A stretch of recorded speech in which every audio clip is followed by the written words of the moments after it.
ओ inspector, चोर को हुक्म क्यों कह रहे हो? अरे चुप कर बुढ़िया।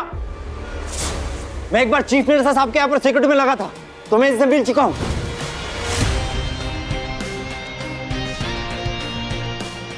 फिर इंस्पेक्टर ने गौतम के बारे में जो बताया वो सुनकर वहां खड़े सभी लोगों के होश उड़ गए। जब गौतम का असली राज खुला तो पूरा पुलिस स्टेशन का मंजर बदल गया। एक पल में जहां गोली की आवाज गूंजती थी वहां सब उसके सामने घुटनों पर गिर गए। इतने सालों से ये हमारे घर में नौकर बनकर क्यों रह रहा? क्या सच है गौतम का? अब क्या होगा जब अग्रवाल परिवार गौतम का सच जान गया है? क्या अवनी के दादाजी को गौतम की सच्चाई पता थी? क्यों करवाई थी उन्होंने ये शादी? कार का ब्रेक लगते ही गौतम ख्यालों से निकलकर वर्तमान में आया। उसे ये सोचकर काफी सुकून मिला कि एक ना एक दिन गायत्री देवी उसके कदमों में गिरकर इसी तरह माफी मांगेंगी। पर इस सब के लिए यह सही समय नहीं है। फिलहाल उसे अपना राज ही रखना होगा।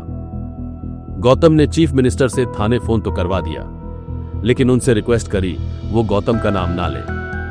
थाने में अंदर जाते ही गौतम ने देखा अवनी चेयर पर बैठी जूस पी रही थी। वो गौतम को देखते ही खुश हो गई। घर आकर अवनी ने गौतम का हाथ अपने हाथ में लेकर कहा, थैंक यू गौतम, मुझे नहीं पता था तुम चीफ मिनिस्टर तक को जानते हो। अवनी की बात सुनते ही गौतम के दिल में खुशी की लहर दौड़ गई।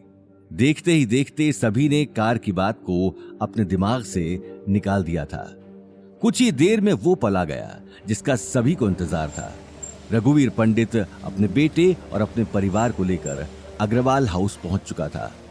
अग्रवाल हाउस के बाहर एक के बाद एक बहुत सारी महंगी कारें देखकर सभी की आंखें फटी की फटी रह गई।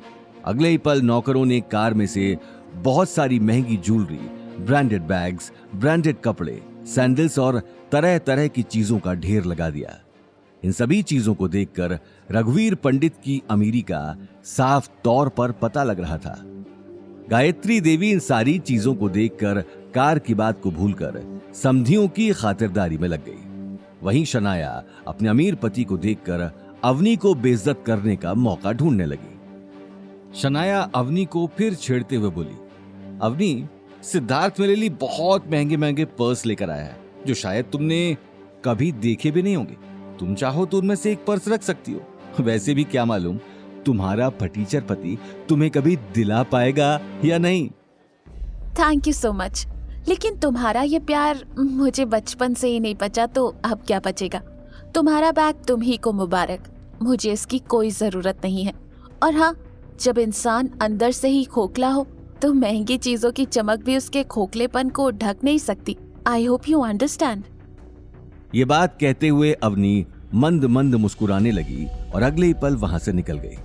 शनाया का चेहरा गुस्से में लाल हो गया क्योंकि उसके सारे पैंतरे उल्टे पड़ रहे थे।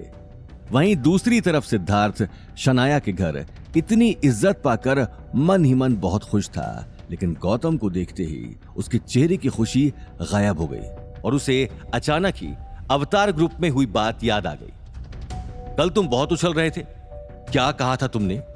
मैं अवतार ग्रुप में जॉब के लिए आया हूं, सच सच बताओ, तू वहां क्या कर रहा था? ये बात कहते हुए सिद्धार्थ गौतम की आंखों में आंखें डालकर देखने लगा।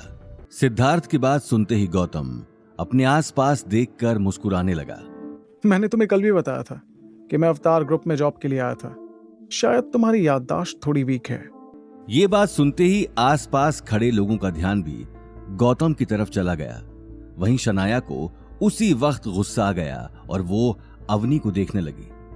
शनाया ने कहा, हाँ, मैं ये बात तो अवनी को बताना भूल ही गई कि हमारे प्यारे जीजा सा कल अवतार ग्रुप में झाड़ू लगाने की नौकरी के लिए गए थे।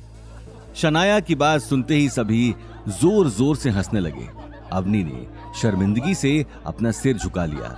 वहीं लोगों के ठहाके सुनकर सिद्धार्थ को जोश आ चुका था। हाँ, लेकिन बेचारा क्या करे, बेचारे को शायद वहां भी कोई जॉब नहीं मिली या किसी ने जॉब पर रखा ही नहीं। लेकिन कोई बात नहीं, मेरा दिल बहुत बड़ा है। मैं अपने होटल में तुम्हें जॉब दूंगा। तुम चाहो तो कल से ज्वाइन कर सकते हो। टॉयलेट क्लीनर की जॉब है और मुझे लगता है कि तुमसे बेहतर ये जॉब कोई नहीं कर सकता। और तो और, मैं तुम्हें महीने की 15,000 सैलरी भी दूंगा।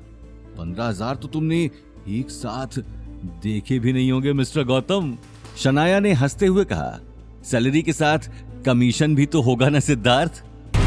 आगे की कहानी जानने के लिए देखिए अगला एपिसोड सिर्फ पॉकेट एफएम के यूट्यूब चैनल पर और रॉयल वारिस के सारे एपिसोड्स को सुनने के लिए डिस्क्रिप्शन में दी लिंक से डाउनलोड करें पॉकेट एफएम ऐप।